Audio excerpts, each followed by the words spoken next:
Yeah. I'm not a speaker, so I'm gonna be quick. When I'm not a speaker. I'm gonna be very, very quick. Yeah.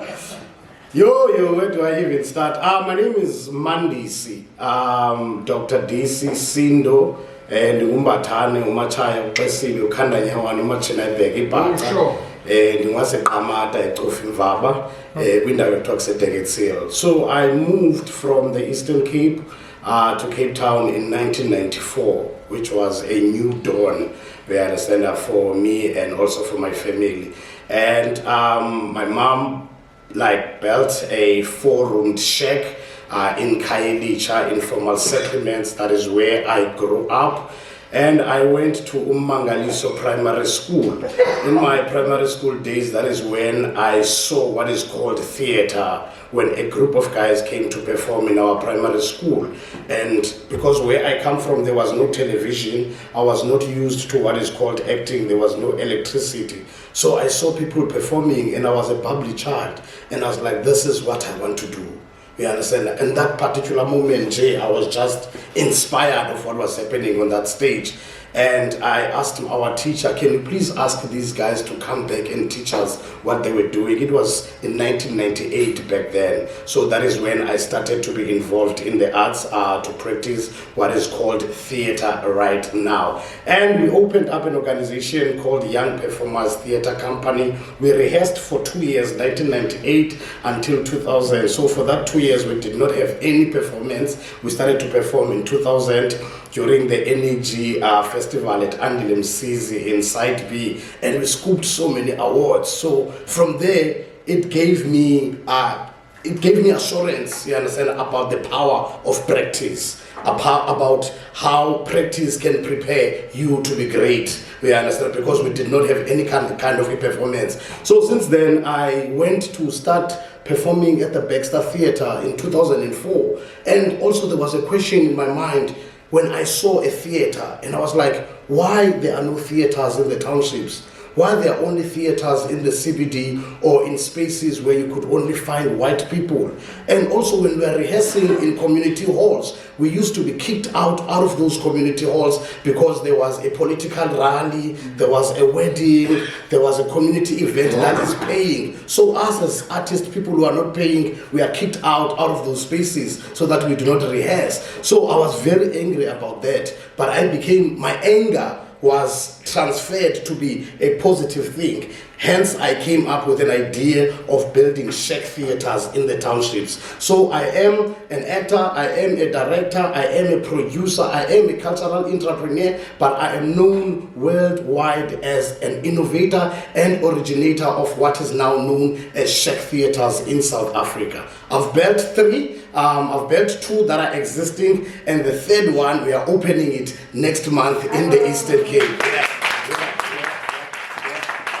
So my life is always about building alternative art spaces in the marginalized communities, townships and rural areas of South Africa, which is the shack theaters. And my goal for 2030 is to build at least 7 to 10 shack theaters. So now I'm on 3 theaters, and next I am going to build one in Limpopo, and after Limpopo I'm building another one in Gauteng. So I'm looking forward to those innovations. And I've won a couple of awards, ITMA 2024 Community Builder of the Year, Flutie Cap Awards, Innovation in Theatre 2019. You understand, I am the last South African hero, because after that there was COVID, so there was no South African hero right after that. So I'm the last South African hero by ETV and Distel. So that's when also the idea of becoming an entrepreneur started, because we are not only into theatre, because theatre in South Africa does not really get the support that it deserves. It does not get the money that it deserves.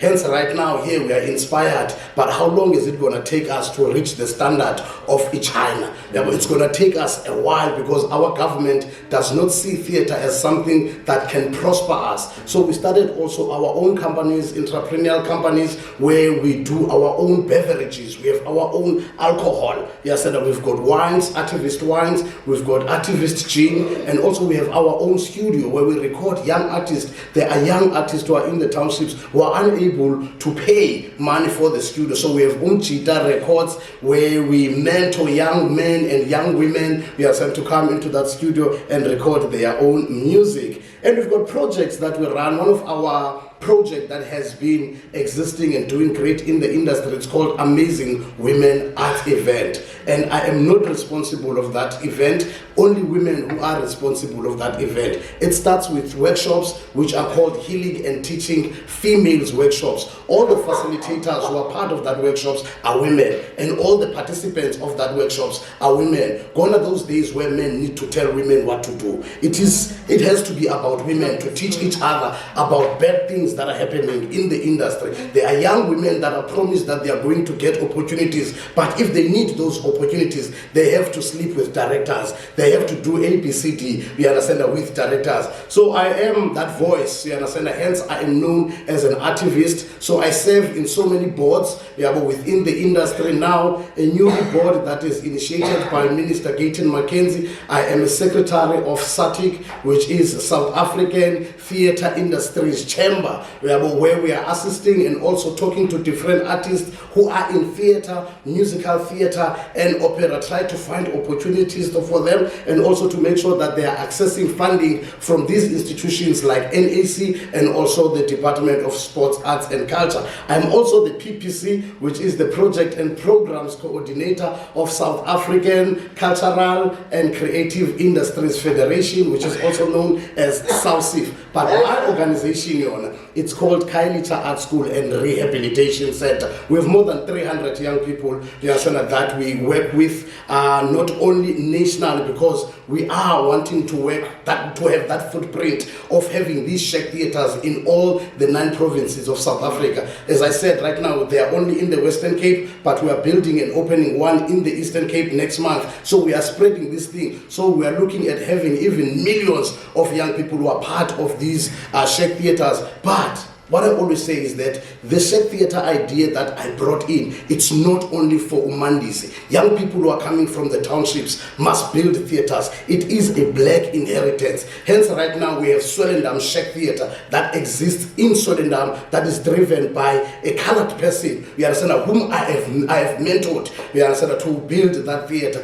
And now with NEC, I received the funding for a theatre. I've been writing a piece which is called 7660. Telling a story of what happened in 1976 and versus what happened in 2026 during the Fees Must Fall protest. But this one now, it's a prophecy because it's called 7616 in 2026. Now there is this thing of Madlang that is happening. There is a lot that is going to happen in 2026 in our country. There is a lot that is going to happen in terms of the voice of colored people will take place. Colored people will take will take the space. Hence, right now, this production, it's not only going to be happening in these Czech theaters that have innovated in Kailicha and in the Eastern Cape, but it's going to be happening where in Swellendam, you understand, trying to get their voice that was missed during the apartheid regime, that was missed during the Fees Must Fall protest, through, you understand, this production that we are doing in 2026 in Swellendam. Yes, also I was a chairperson for the National Arts Festival for the awards. So the awards at the National Arts Festival called Standard Bank Awards. So I was the chairperson for those awards, and I had to recommend about 30 people who are part of the panel who would go and watch all of those 250 shows and then come back and report, and we would award, you understand, the young people and also professional actors and professional directors. But my dream on that was to see people who have never won awards in that festival,